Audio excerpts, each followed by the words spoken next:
அனைவருக்கும் வணக்கம். நான் தமிழரசி பாலமுருகன். பதிவுக்கு போறதுக்கு முன்பு அனைவரும் கமெண்ட் செக்ஷன்ல சொர்ணம் வசி வசி அப்படிங்கிறத டைப் பண்ணிடுங்க.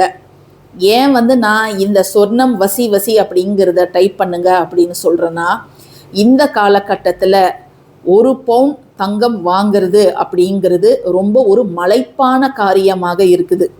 ஸோ அந்த தங்கத்தை நம் வசம் ஈர்ப்பதற்காக தான் சொர்ணம் வசி வசி அப்படிங்கிறத டைப் பண்ண சொன்னேன்.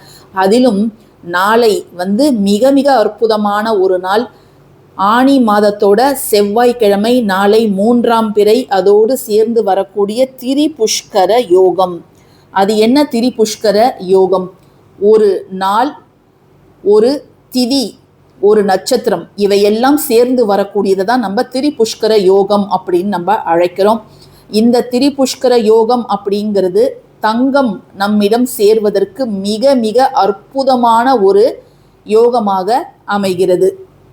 நாளைய தினம் வரக்கூடிய திரிபுஷ்கர யோகம் எப்போ ஆரம்பிக்குது அப்படின்னு பார்த்தீங்கன்னா, நாளை மாலை சரியாக 4:12 மணிக்கு ஆரம்பித்து இரவு 12 மணி வரைக்கும் இருக்குது.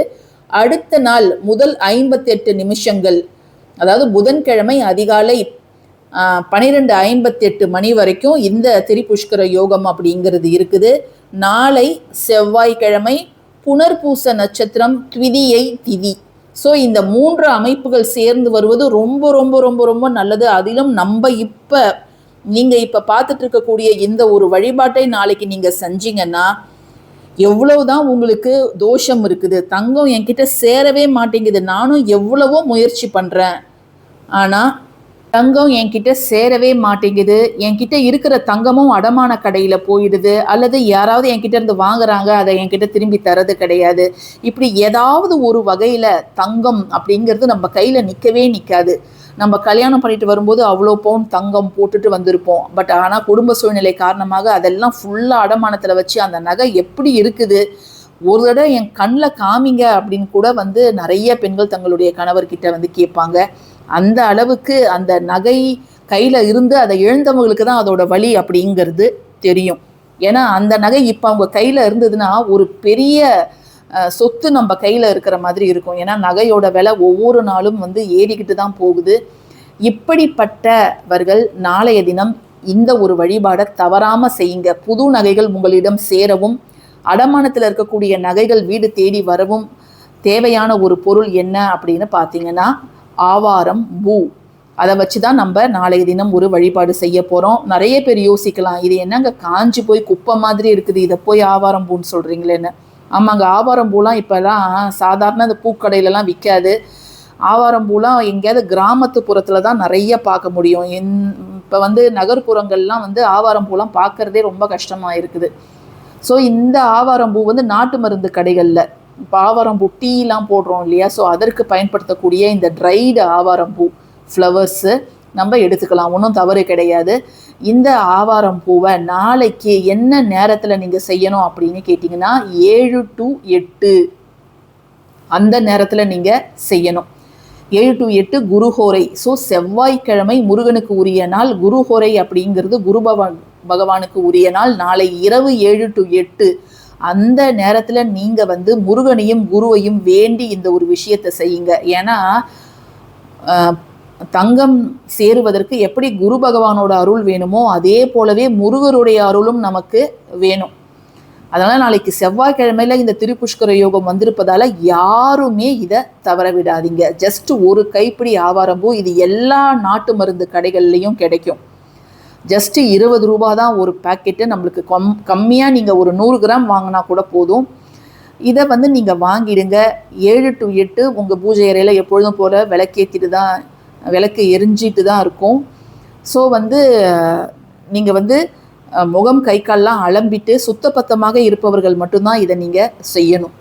இந்த ஆவாரம் பூவை இதை மாதிரி ஒரு கண்ணாடி கிண்ணத்துலேயோ அல்லது நீங்கள் செராமிக்லேயோ அல்லது அகல்லையோ நீங்கள் எடுத்துக்கலாம்.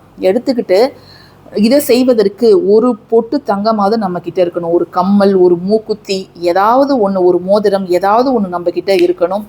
அந்த நகையை நீங்கள் பாலில் ஒரு 5 நிமிடத்துலேருந்து 10 நிமிடம் போட்டு ஊற வச்சுடுங்க. அதுக்கப்புறம் அதை வாஷ் பண்ணிவிட்டு இந்த ஆவாரம் பூ மேலே நீங்கள் வச்சாலே போதுமானதுங்க. இப்போ நம்ம கிட்ட இருக்கக்கூடிய ஒரு தங்கம் மோதிரத்தை நம்ம இதில் வைக்கிறோம். இப்போ என்கிட்ட தங்கம் இல்லைங்க, நான் என்ன செய்யறது அப்படின்னு கேட்குறவங்க ஜஸ்ட் நீங்கள் வெள்ளி பொருள் ஏதாவது வைக்கலாம். வெள்ளி கொலுசு அல்லது குங்குமச்சிமிழ் ஏதாவது வச்சுருக்கீங்க, அல்லது வெள்ளி பிரேஸ்லெட் வச்சுருக்கீங்க அப்படின்னா நீங்கள் அதை வைக்கலாம். இல்லை எங்ககிட்ட தங்கமும் இல்லை வெள்ளியும் இல்லைங்க, ஆனால் எங்ககிட்ட இந்த ஆவாரம்பூ இருக்குது, நாங்கள் என்ன செய்கிறது அப்படின்னு கேட்டிங்கன்னா ஜஸ்ட்டு நீங்கள் ஆவாரம்பூ மேலே உங்களுடைய வலது கையை இந்த ஒரு மாதிரி தட்டில் வச்சுக்கோங்க. தட்டில் இந்த ஆவாரம்பூவை கொட்டிட்டு ஜஸ்ட்டு உங்கள் வலது கையை அது மேலே வச்சு தங்கம் என்னிடம் சேரணும் அப்படிங்கிறத நீங்கள் வேண்டிக்கோங்க. இந்த ஆவாரம்பூவை நம்ம ஏன் செலக்ட் பண்ணுறோம் அப்படின்னு கேட்டிங்கன்னா, இது தங்கத்துக்கு நிகரான ஒரு மூலிகை. நம்மளுடைய மேனியை தங்கமாக மாற்றும் அப்படின்னு சொல்லுவாங்க. இந்த ஆவாரம்பூக்கு அவ்வளோ மருத்துவ குணங்கள் இருக்குது, ஆன்மீக குணங்களும் இருக்குது, நேர்மறை ஆற்றல் கொண்டது, நம்முடைய விருப்பத்தை நிறைவேற்றக்கூடியது, தடைகளை அகற்றக்கூடியது. இந்த ஆவாரம்பூவை ஜஸ்ட் நீங்கள் ஒரு தட்டில் கொட்டிட்டு நம்மளுடைய வலது கையை அது மேலே வச்சு நமக்கு என்ன வேண்டுமோ அதை வேண்டிக்கிட்டால் நிச்சயமாக அது நமக்கு பெற்று தரும் அப்படின்னு சொல்லப்பட்டிருக்கு. ஸோ நம்ம ஜஸ்ட்டு இதை மட்டும் இங்கே வச்சுட்டு வேண்டிக்கோங்க, நல்லாவே வேண்டிக்கோங்க. இல்லை அந்த ரசீதுலாம் உங்ககிட்ட இருந்ததுன்னா அதை கூட நீங்கள் பக்கத்தில் வச்சுட்டு இந்த நகை திரும்ப என்கிட்டயே வரணும் அப்படிங்கிறத வேண்டிக்கிட்டு நெக்ஸ்ட்டு நீங்கள் என்ன செய்யணும் அப்படின்னு கேட்டிங்கன்னா, இதில் தண்ணி ஃபில் பண்ணி உங்கள் வீட்டு ஹாலில் வடகிழக்கு இருக்குது இல்லையா, ஈசான்யம், நார்த் ஈஸ்ட் கார்னர், அங்கே இதை நீங்கள் வச்சிடுங்க. சரிங்களா?